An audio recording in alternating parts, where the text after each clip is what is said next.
I'm in crippling debt. I'm working 18, 20-hour days. It's coming up to Christmas and I need to see my family. I've got no money to buy them presents, but I can't be the dickhead that doesn't buy them presents. I don't want to let them down. I don't want to ruin their Christmas because I'm a failure. I don't want to see them go without. I'm a failure and everything I've tried just isn't working anymore.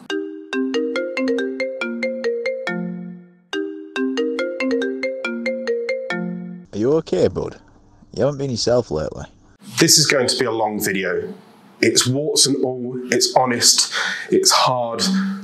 You might want a cup of tea, but I do kindly request that if you appreciate the honesty, the transparency, then please leave a comment below or click that like button to share this story out to as many people as possible so they understand that YouTube isn't some kind of wonder cure. It isn't something that you can do in an instant, and nor is entrepreneurship. Rome wasn't built in a day, and Usain Bolt didn't win Olympic gold medals the first time he pulled on trainers. So I'm going to tell you how I struggled through depression, bankruptcy, some serious mental health issues, to get where I am today. I've always known that I was destined for some kind of social media or tech job in some way, shape or form. As a kid, my dad used to bring home laptops, massive laptops, the size of your normal flat screen TVs these days, back in the early 90s, and I would break them, and he would tell me how I broke them and how to fix them. This inspired a spark in me, a thirst for knowledge about technology. I wanted to know all things technology. I wanted to know all things laptops and all things wires. And back in the day, this was the day when you dialed into work using a telephone and a landline. There was no such thing as the internet. But on the other side of my brain, I was always feeling that I was destined for business in some way. There was always something that I could do to pull together to find some pocket money. Whether it was selling my own things back to my mum and my dad, doing a garage sale, a boot fair at the front of my own garden where nobody's going to walk by, but I was selling my best mates like football cards and selling teddy bears back to my mum, which, let's be honest, I made a profit because my mum funded it for me and my dad's wallet was the bankrolling process. But I still had the spark. I still wanted to buy things and sell things and go to see Toy Story. That's how old I am. I ran a pro wrestling fan website, Fans of Wrestling,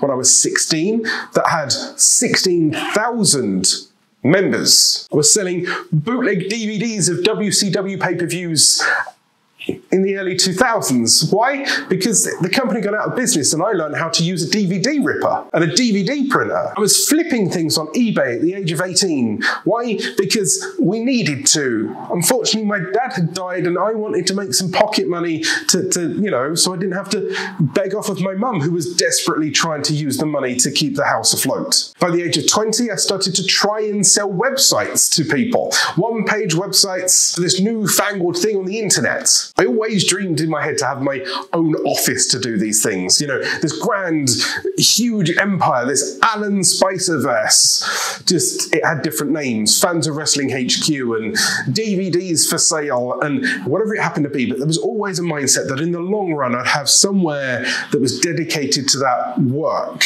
Because that building, that brick and mortar was a sign of success, a sign that I could make it, that it could work. Now, I'd had many jobs at this point. I'd gone into banking, I'd done security guarding, I'd done credit cards, I'd done retail, Tesco's, Paperboys, that kind of thing. But in 2008, I was a security guard. You know, those dudes that stand in boots and make sure that you're not nicking fragrances, Billy. I've never been a muscle guy and I've always had a gut, so running after shoplifters was a problem, but CCTV existed.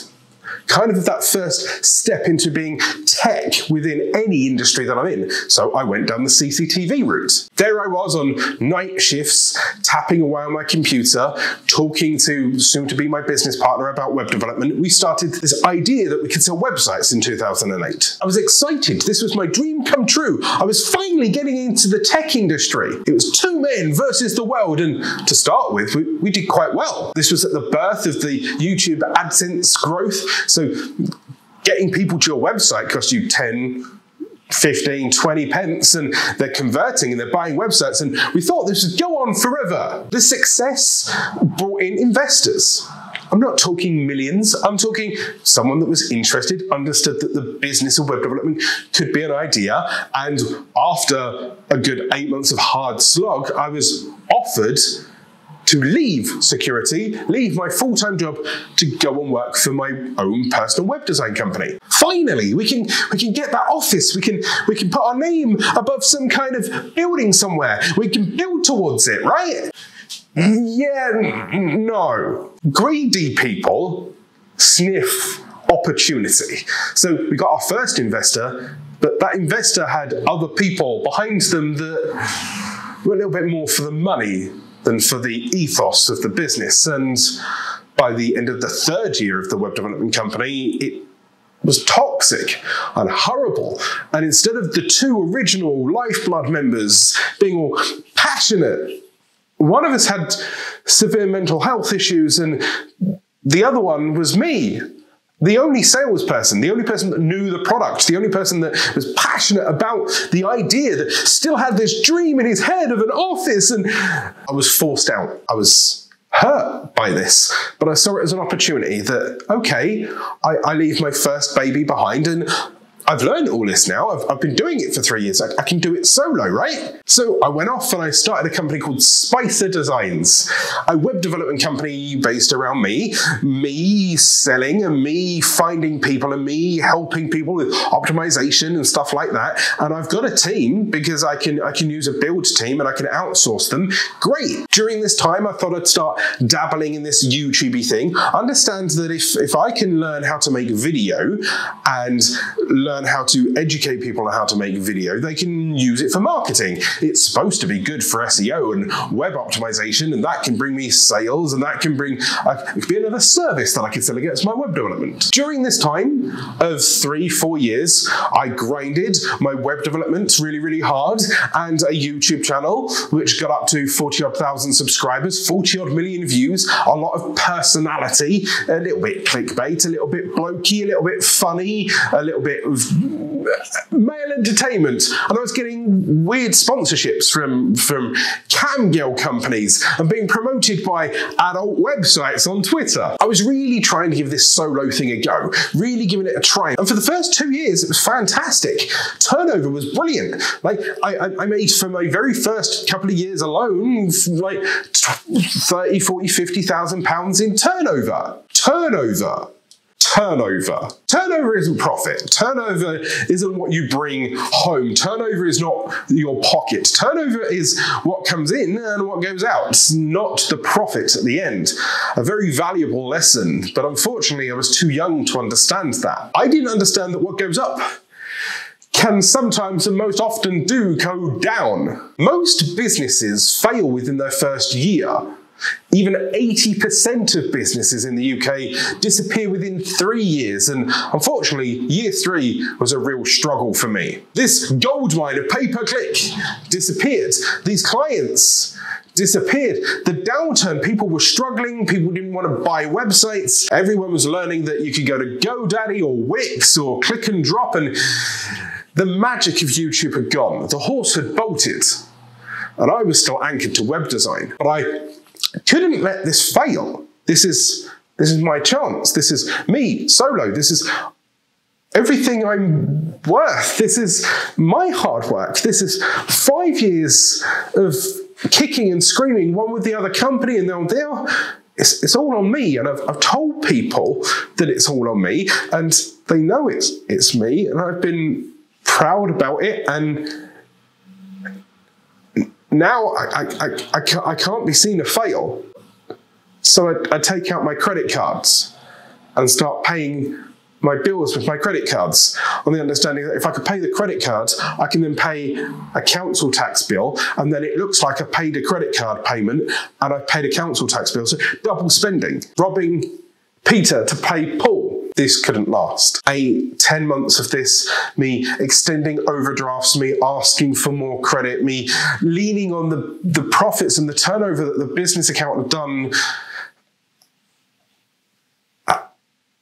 I didn't want to show people that I'd failed. I didn't want to reach out. I felt very isolated and alone. There was nobody I could talk to about, oh, hi, I started a web design business. I'm solo. And nobody understood that. The 9 to 5 job was normal. And, oh, you work from home? How does that work in the early 2010s, 2011, 2012s? People just didn't understand it. And I didn't want to let people down, and my pride wouldn't let me say that I've failed. Eventually, I needed to reach out. I needed to admit my problems. So I reached out to a company, and they offered me bankruptcy or an IVA. Bankruptcy, it's all on me. I give up, take my money away, tell everybody that they're not getting a single penny from me, right? They can go suffer. I've been an idiot, but it's fine. They lent me the money. It's that I don't like that. I didn't like that. That's not right in my soul. It was my fuck up, my L. So I went with the IVA route. An IVA is where you submit all of your income, and they tell you, here you go, these are all the bills, and once they're paid, you have this very small amount of money for you to go and live on, which in an ideal world, that's correct and it can work. But, you know, let's be honest, I didn't admit certain things, and phone bills built up and birthdays happen. You know, not every day is routine, not every month is routine. Things happen, it snows, or you're cold, or you want a little bit of extra heating, or you want to buy that friend a birthday present. I had to close my web design business. It failed. I had to admit defeat with this bankruptcy IVA. So I went to go back to work with a friend who knew what I could do. The original person from the very first company, right? We teamed up for a little while, but I weren't there. The failure of my web design company, the failure of me being solo had really hurt me mentally. I'm a failure. I can't do anything right. I tried, but that was your only chance and you blew it. You ruined it. You shit, you dirt. Just go and get a normal 9 till 5. That's all that this dude's willing to offer you. Like, I didn't understand that in my head there was value. For him, he could see that I'd run a web design business, that I understood the value of running businesses. But for me, it was just some kind of pity, some kind of, here you go, Alan, have this. That only compounded the issue. I was unwilling to ask for the amount of money that I truly needed to live on, which meant that every month I was £200 or £300 more and more in debt. And I've got this IVA to pay, and I want to pay people. And I was able to work with a few large companies with this business. It built me up a little bit. After about a year and a half, I understood that maybe I could try again, try Alan Spicer rather than Spicer Designs. So I stepped out and I went solo. This time with a slight twist, maybe a little bit more social media and web development. But 6 months in and the weather's been shocking and I'm struggling and I can't bring the money in and it's not working and I can't pay things and I don't know what to do anymore. And then I'm in crippling debt. The only reason I've got food in the house is because I'm being sponsored, right? And all that is meat. So I'm eating meat, which is causing me to have gout. And I'm in pain, and I'm irritable, and I can't sleep. There's bills mounting up, and I'm panicking, and I'm worrying. I'm living in a shitty little bedsit, so I don't even have enough to rub together, and yet people are chasing me for money. I've got clients that I'm billing, but they're just not paying me. They're disappearing, they're dodging my phone calls. I'm working 18, 20-hour days. I'm feeling sick. I'm feeling stressed. I'm eating myself into an early grave because that's the only thing I can do. My main YouTube channel is now gone, right? That's 5 years worth of hard work, of mental health, just poured down the drain. 5 years, poof, gone. It's coming up to Christmas and I need to see my family. Everyone has to see their family, but I live in the north, so I've got to have to travel down south. I've got to find 200-300 quid to travel down south. I've got no money to buy them presents, but I can't be the dickhead that doesn't buy them presents. I don't want to let them down. I don't want to ruin their Christmas because I'm a failure. I don't want to see them go without just because I can't make shit work. I'm a failure, and everything I've tried just isn't working anymore.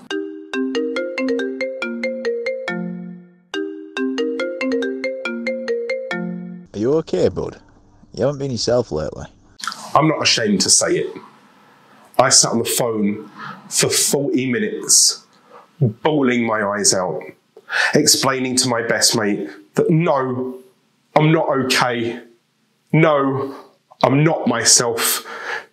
I need help. I don't know what I'm doing. I don't know where I am. And I just told him what was on my back. There's this game in the UK called Buckaroo, and it's about a little donkey. And you put little things on the donkey, and it could be big things like a chest, or little things like a whip, right? And it's not necessarily the big things that make the donkey kick off and drop all of the things off of the donkey. Sometimes it's just the tiniest small thing that sets everything tumbling. My best friend phoning me to check I was okay was the last straw.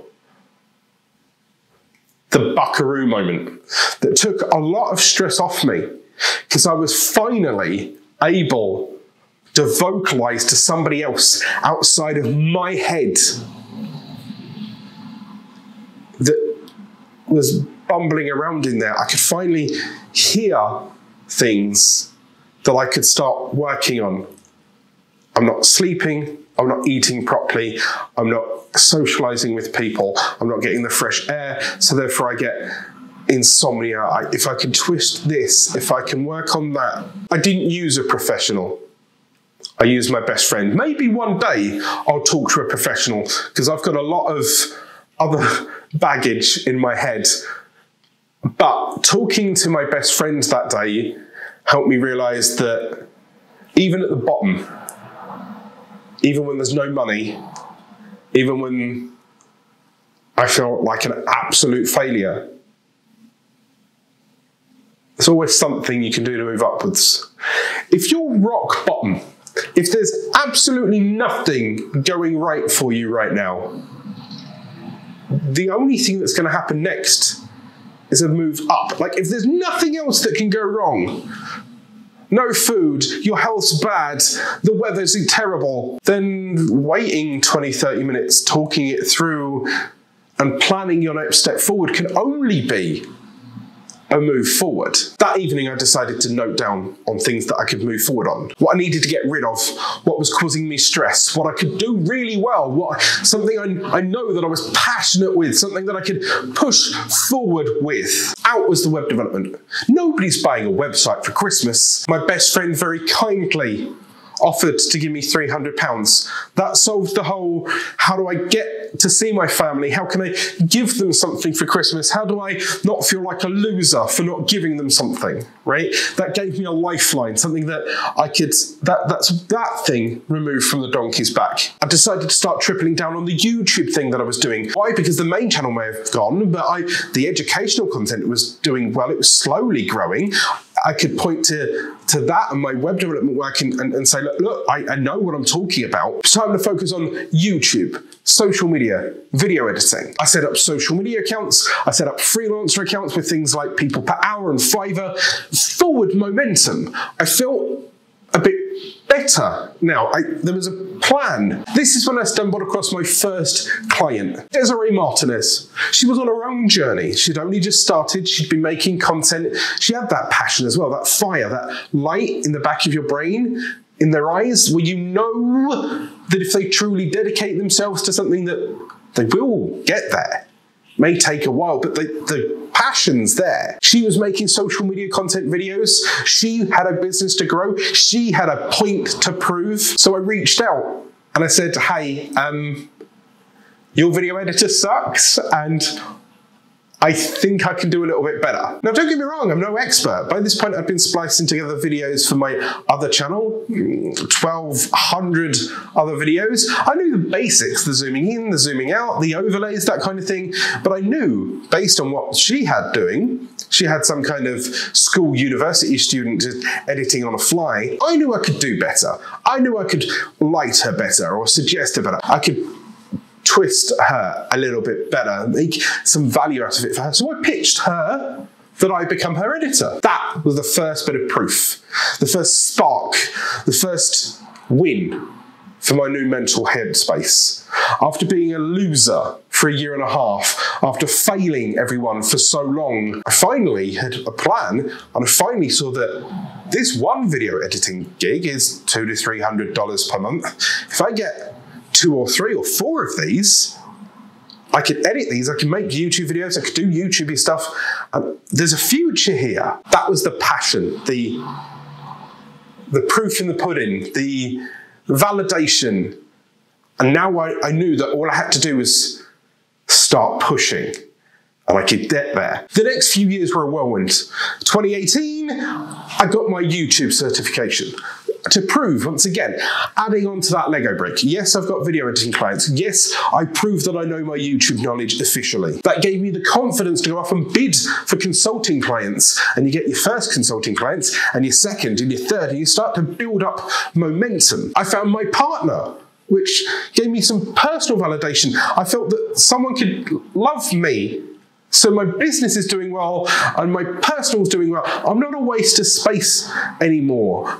I can do things. 2019, my debt was starting to shrink. The clients were coming in. The consulting was there. I was growing my YouTube channel. Things were going well. I was able to go full-time on YouTube with just 3,000 subscribers based on the affiliate income that I was getting, the sponsorships that I was getting, the consulting gigs that I had on the side, starting to feel a little bit more like myself again, a little bit more Alan, a little bit more of that passion, excitement. Start of 2020, I was invited by Leron from vidIQ to go to VidCon in London. I'd always said in my head that one day I'll go to VidCon, one day I'll go and mingle with other YouTube creators, one day I'll meet other people. 2018 was my chance to build the foundation. 2019 was my chance to whittle away at some of that debt. 2020 invited to VidCon, where I met a load of people, and I was headhunted by vidIQ to join their customer success team as part of their coaching team. I'm a YouTube consultant, I'm Alan Spicer, I'm part of their customer success team at vidIQ. By mid-2020, I was completely debt-free. That £20,000, £30,000 that I had from the web development business 5 years ago, gone now, I've paid people back. And 2021, I'm now a father of 2 kids, with my latest one born in December.